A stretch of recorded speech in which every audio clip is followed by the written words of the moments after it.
ప్రార్థనతో ఈ కార్యక్రమాన్ని ప్రారంభించుకుందాం. తరలి ఉంచినట్లయితే ప్రార్థన చేసుకుందాం. మహాపరిశుద్ధుడును మహోన్నతుడిపైన మా పరలోకపు తండ్రి, మీ ఘనమైన నామమునకు వందనములు. మీ పిల్లలమైన మా ఎడల మీ అపారమైన ప్రేమను కృపను గ్రహించి వాక్యానుసారమైన సంగతులతో మేము ముందుకు సాగడానికి నీ ప్రియకుమారుడైన క్రీస్తు ద్వారా పరిశుద్ధాత్మ సహాయమును బట్టి మాకు అనుగ్రహించిన ఈ జీవవాక్యమును బట్టి వందనములు చెల్లిస్తూ ఉన్నాం. మీ పిల్లలమైన మేము మీ మాటలలోనికి వెళుతుండగా ఉన్నవి ఉన్నట్లుగా మేము వాటిని అర్థం చేసుకోవడానికి, వాటి ప్రకారం మేము నడుచుకోవడానికి కృపను అనుగ్రహించమని, వాక్యమును ఏమాత్రం కూడా మా స్వప్రయోజనమునకు వాడుకొనక, ఏమాత్రం కూడా మా సొంత ఆలోచనలతో ప్రభు దానిని విశదీకరించక, ఉన్నది ఉన్నట్లు మేము మాట్లాడుతూ కృపను అనుగ్రహించమని, అనేకుల ఆత్మీయ జీవితాలకు మేలుకరముగా ఉండడానికి కావలసిన కృపను సహాయమును మాకు అనుగ్రహించమని, మాకు ఇచ్చిన ఈ మంచి సమయమును బట్టి, ఆరోగ్యమును బట్టి కృతజ్ఞతాస్తుతులు చెల్లిస్తూ మీ ప్రియకుమారుడును మా రక్షకుడైన యేసు నామములో ప్రార్థన చేస్తున్నాము తండ్రి, ఆమేన్. ప్రియులైన దేవుని పిల్లలకు ప్రభును మన రక్షకుడైన యేసుక్రీస్తు ప్రభు వారి ఘనమైన నామములో హృదయపూర్వకమైన వందనములు తెలియజేస్తా ఉన్నాను. ప్రియమైన దేవుని పిల్లలారా, పరిశుద్ధమైన దేవుని యొక్క వాక్య భాగంలోనికి ప్రార్థనాపూర్వకంగా మనం ముందుకు వెళదాం. వాక్యం చదువుకుందాం. అపోస్తుల కార్యాలు 12వ అధ్యాయం. అపోస్తుల కార్యాలు 12వ అధ్యాయం మొదటి 2 వచనాలు. అపోస్తుల కార్యాలు 12వ అధ్యాయం మొదటి 2 వచనాలు నేను చదువుతాను. ప్రియులైన దేవుని పిల్లలు గమనించాలని ప్రభు పేట మనవి చేస్తూ ఉన్నాను. Book of acts chapter 12 verses 1 and 2. అపోస్తుల కార్యాలు 12వ అధ్యాయం మొదటి 2 వచనాలు.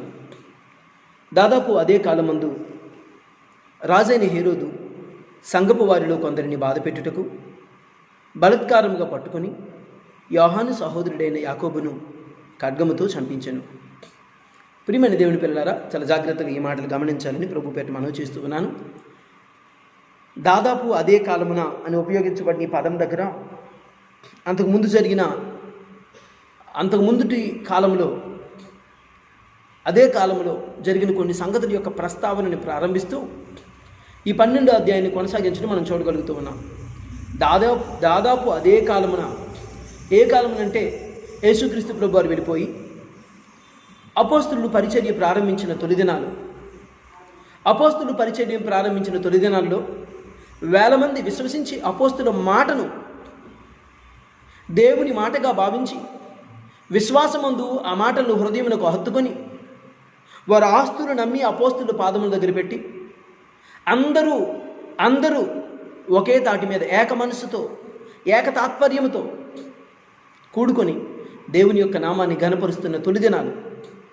ఆ సమయంలో యెరూషలేములో గొప్ప హింస కలిగింది. చాలామంది చెదిరిపోయారు.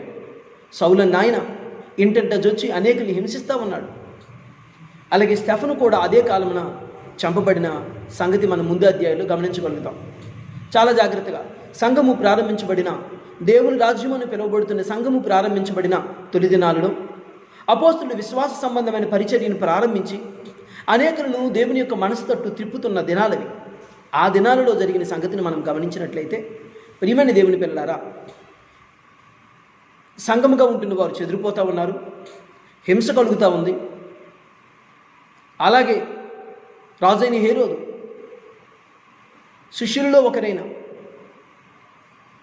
యోహాను సహోదరుడైన యాకోబుని చంపించిన సంగతి, ఖడ్గముతో అనేక మందిని పట్టుకుని హింసిస్తున్న సంగతి వాక్యంలో మనం చూడగలుగుతాం.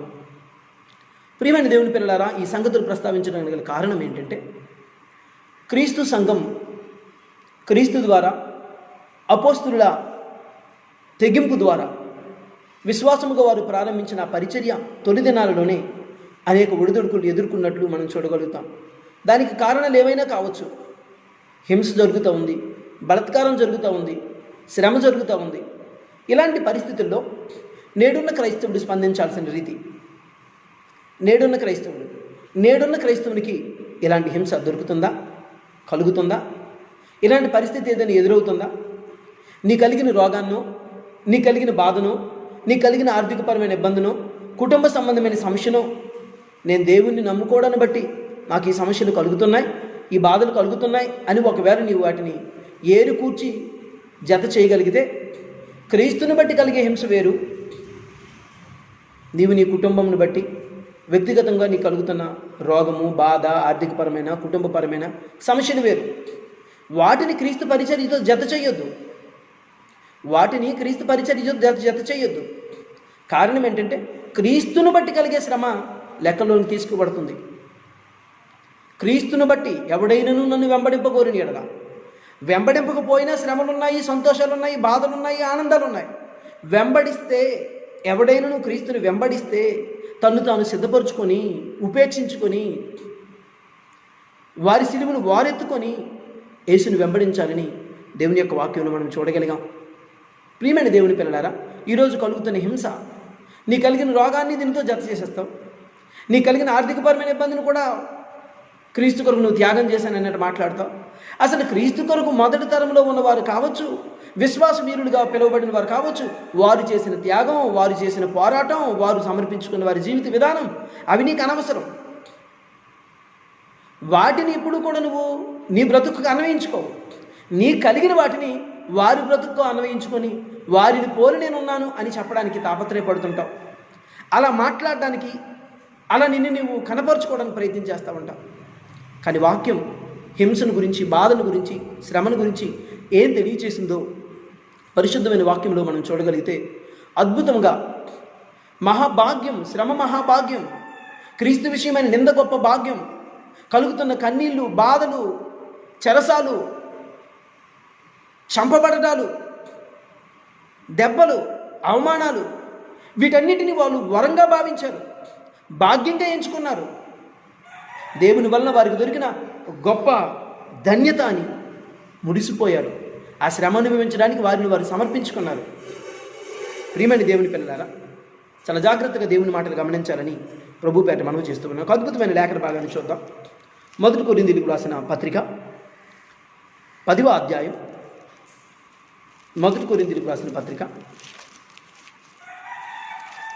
10వ అధ్యాయం 13వ వచనం.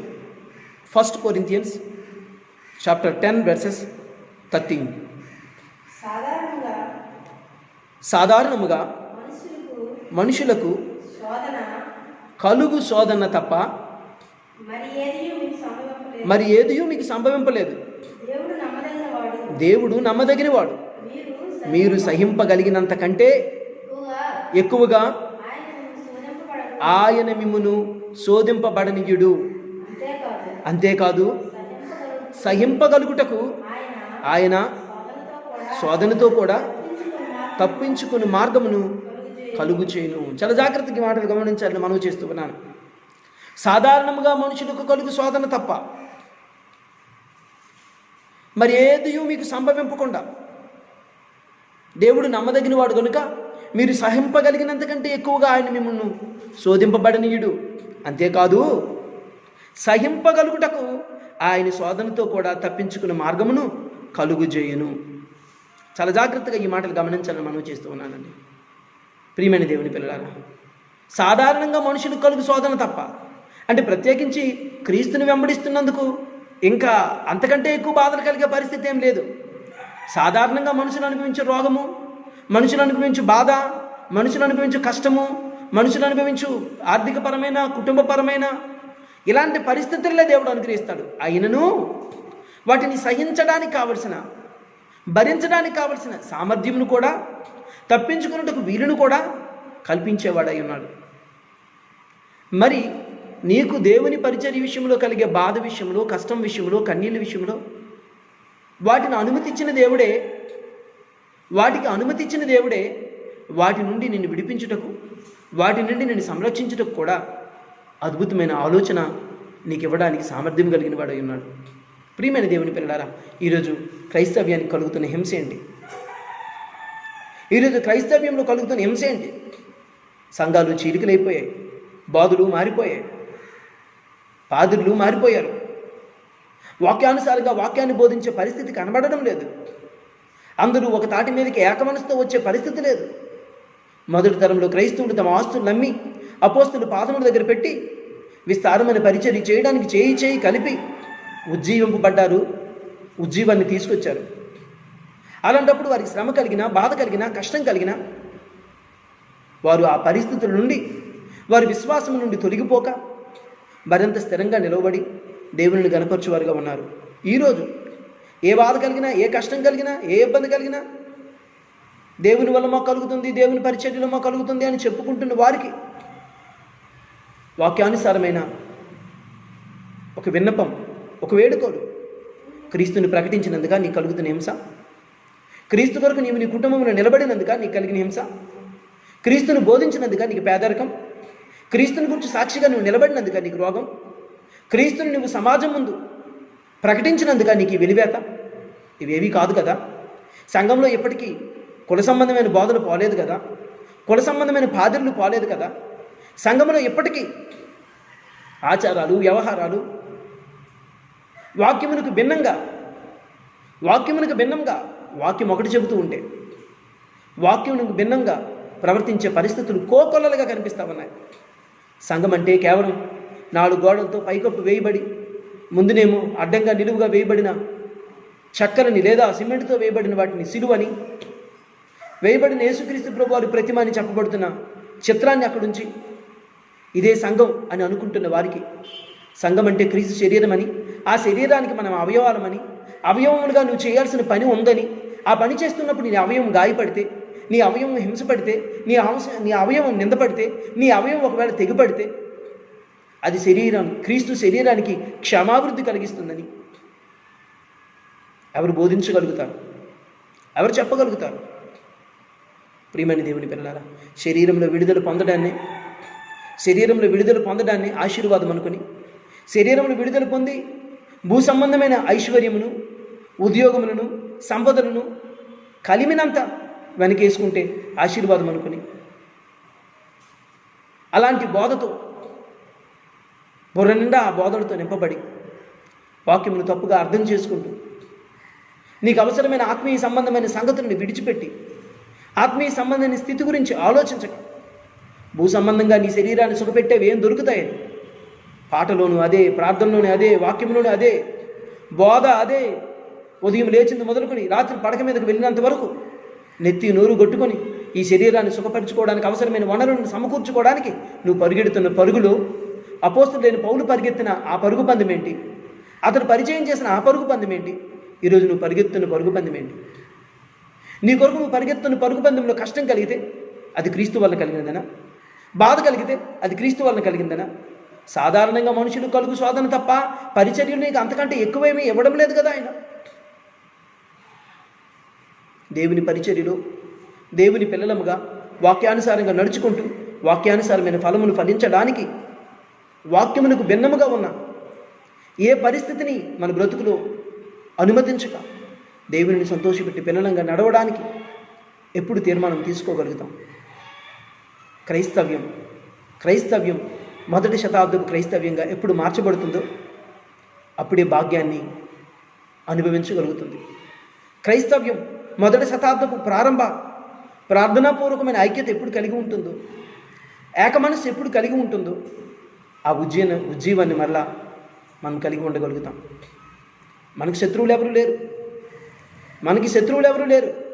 ఉన్న శత్రువైన అపవాది మన సహోదరునే మనకు వ్యతిరేకంగా మార్చాడు.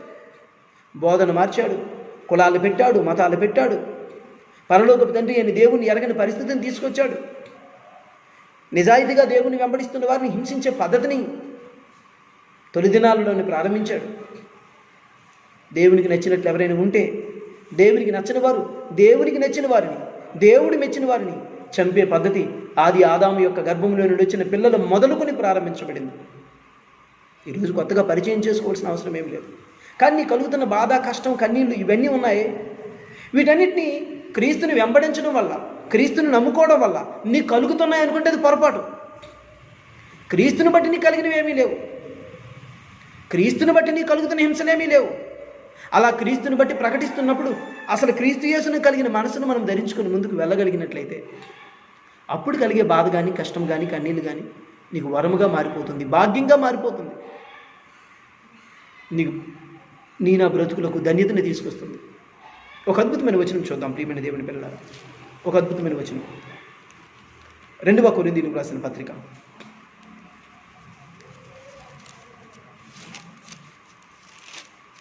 2వ కొరింథీయులకు రాసిన పత్రిక 6వ అధ్యాయం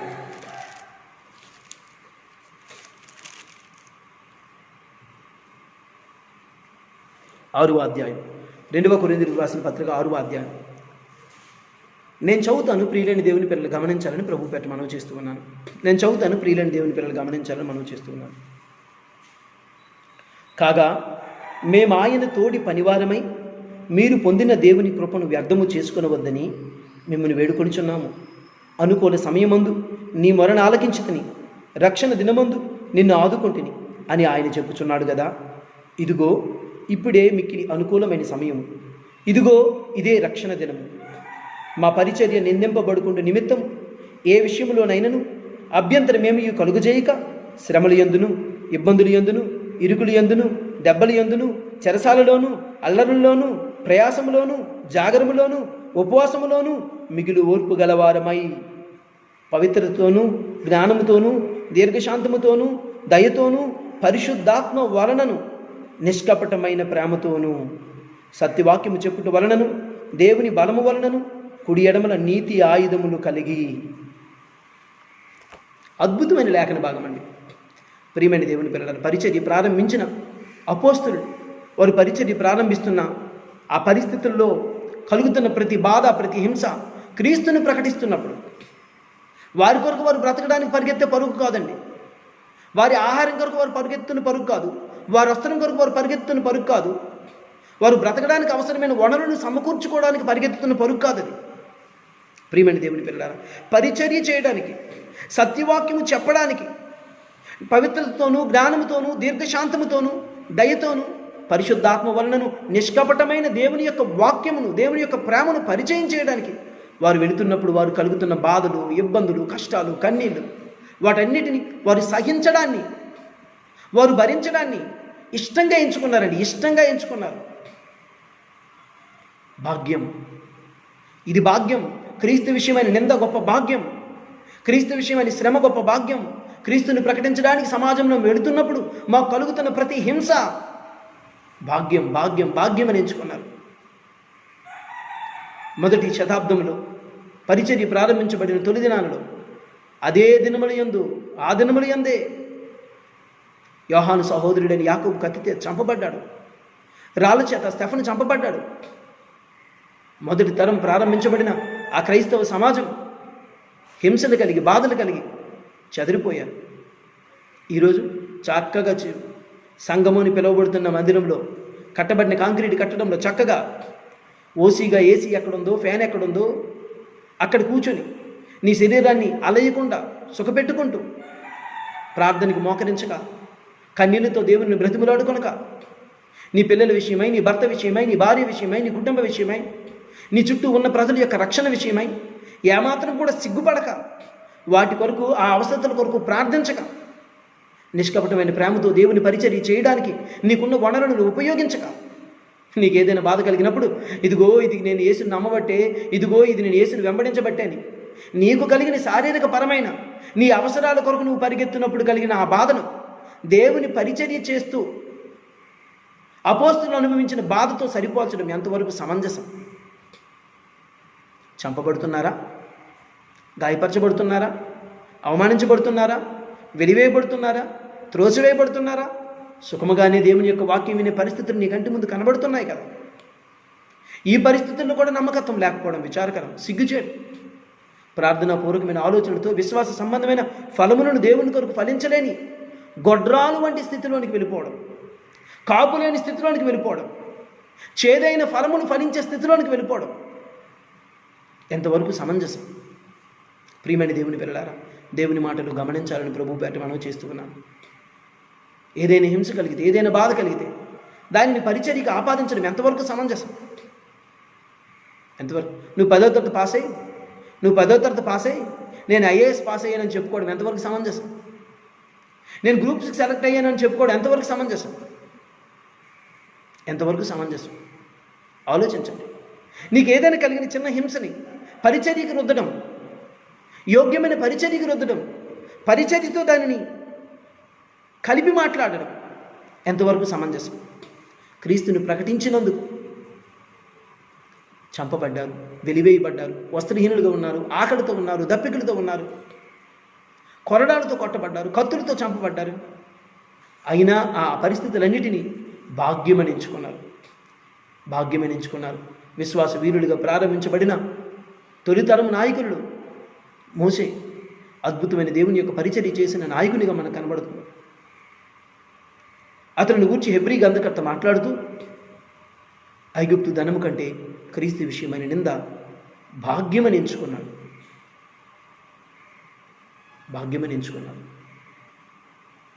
సమస్త ఐశ్వర్యం, రాజులను జయించగలిగిన సామర్థ్యం, పనివారు తన దగ్గర ఉన్న దేవుడు పాలు తేనెను ప్రవహించు ప్రమాణం చేసిన దేశాన్ని ఇస్తాడు కనుక నేనెందుకు ఇక్కడ స్థిర నివాసం ఏర్పరచుకోవాలి? నా దేశం ఇది కాదు, నా ప్రాంతం ఇది కాదు, నేను ఇక్కడ కాపురం ఉండాల్సిన పరిస్థితి నాకు లేదు. విశ్వాసముతో గుడారములు బ్రతికిన అబ్రహాము, ఇస్సాకు, యాకోబుడి జీవితం మనకి ఏ పాఠం నేర్పిస్తుంది? శరీరాన్ని సుఖపెట్టుకునే ఆలోచనలతో భక్తిని చేస్తున్న నేటి భక్త జనాంగానికి వాక్యం బుద్ధి చెప్తున్నా ఇది మాకు కాదులే, ఇది మాకు వర్తించదులే అని వాక్యాన్ని విస్మరించడం ఎంతవరకు క్షేమకరం ఆత్మీయ జీవితానికి? ప్రియమైన దేవుని పిల్లలారా, దేవుని మాటల్ని గమనించాలని ప్రియులైన దేవుని పిల్లలకు ప్రభుపేట మనవి చేస్తూ ఉన్నాను. ముగించుకుందాం. మనం అద్భుతమైన ఒక లేఖన భాగాన్ని చూద్దాం. పరిశుద్ధమైన దేవుని యొక్క వాక్య భాగంలో అద్భుతమైన ఒక లేఖన భాగాన్ని చూద్దాం. మొదటి పేతురు రాసిన పత్రిక 4వ అధ్యాయం. పేతురు రాసిన మొదటి పత్రిక 1 Peter chapter 4 verses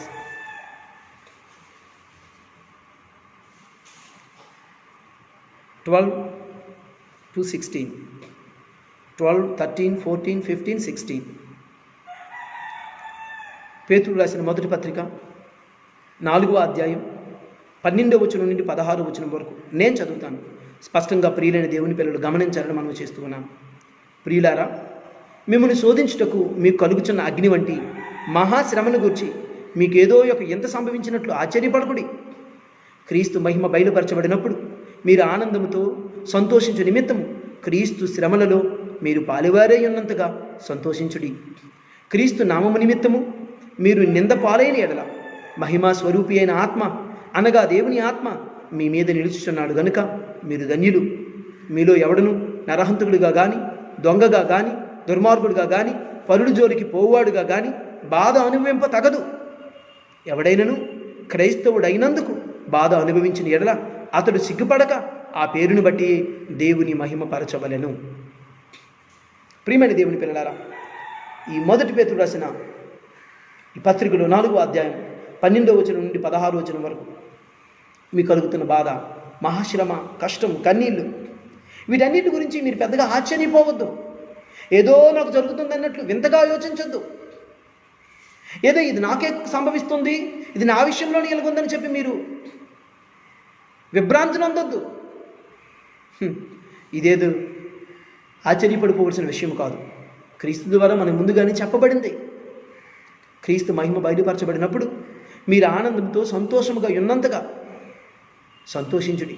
ఆ బాధ విషయంలో, ఆ కష్టం విషయంలో క్రీస్తు నిమిత్తం నిందపాలేని ఎడల మహిమా స్వరూపి అయిన ఆత్మ అనగా దేవుని ఆత్మ మన మీద నిలుచున్నాడు, మీ మీద నిలుచున్నాడు కనుక మీరు ధన్యులు. శ్రమ కలిగితే ధన్యత, బాధ కలిగితే ధన్యత, కష్టం కలిగితే ధన్యత.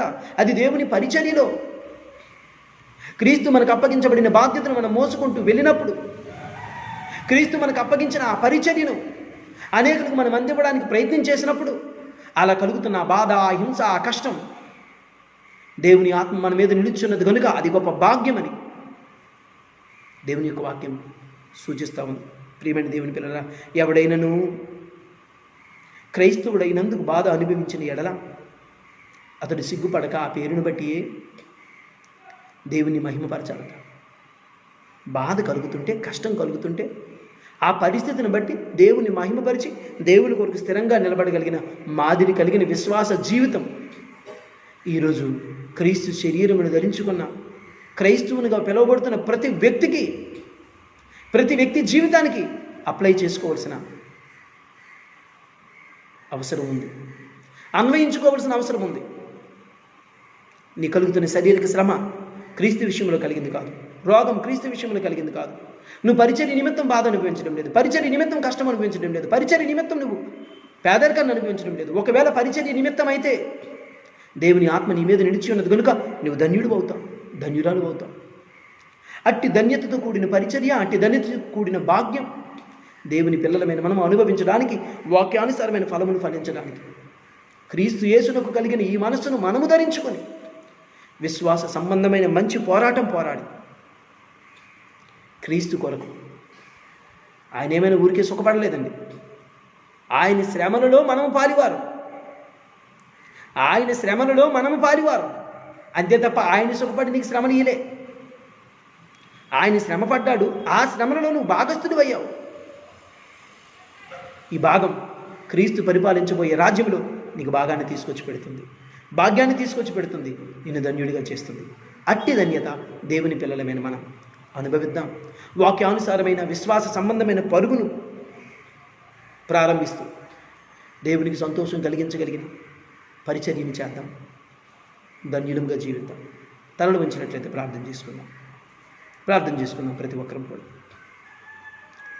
మహాపరిశుద్ధుడైన మా పరలోకపు తండ్రి, మీ ఉన్నతమైన నామములకు వందనములు. మీ పిల్లలమైన మేము వాక్యానుసారంగా ఈ సంగతిని వినుటకు, వాక్యానుసారమైన సంగతిని యందు మనసు పెట్టుటకు మీరు ఇచ్చిన గొప్ప ధన్యతను బట్టి వందనములు చెల్లిస్తున్నాం. మీ పిల్లల మధ్య ప్రభువా ఉన్నట్లుగా మాట్లాడుటకు నీవిచ్చిన ఆరోగ్యమును బట్టి, సమయమును బట్టి, వనరులను బట్టి వందనములు చెల్లిస్తాం.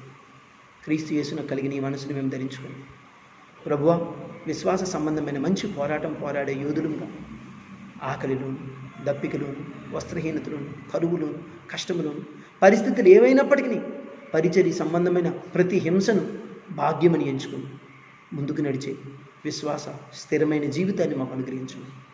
మహిమ, ఘనత, ప్రభావం మీకు ఆరోపిస్తాం. వాక్యానుసారంగా ఆలోచించి, వాక్యానుసారంగా విశ్వసించి, వాక్యానుసారంగా ఫలించడానికి సిద్ధపడ్డ ప్రతి పిల్లలకు నూరంతర ఫలమును, ఆత్మీయంగా స్థిరపడే కృపను అనుగ్రహించమని మహిమ, ఘనత, ప్రభావం మీ ఒక్కరికి ఆరోపిస్తాం. మాకు ఈ భాగ్యాన్ని ఇచ్చినందుకు స్తుతులు చెల్లిస్తాం. యేసు నామములో ప్రార్థన చేస్తున్నాము తండ్రి, ఆమేన్. తండ్రి అయిన దేవుని యొక్క ప్రేమ, ఆయన ప్రియకుమారుడును మన రక్షకుడైన యేసుక్రీస్తు ప్రభువారి యొక్క కృప, పరిశుద్ధాత్మ యొక్క అన్యోన్య సహవాసం మనకును, ఆయన ప్రేమించి పిల్లలకును, సకల పరిశుద్ధులకు కూడియున్న వారికి, అనారోగ్యంతో బాధపడుతూ ఆయన పరిచర్యకు దూరంగా ఉన్న ప్రియులైన వారికి సదాకాలం తోడయుండి కాపాడును గాక. ఆమేన్.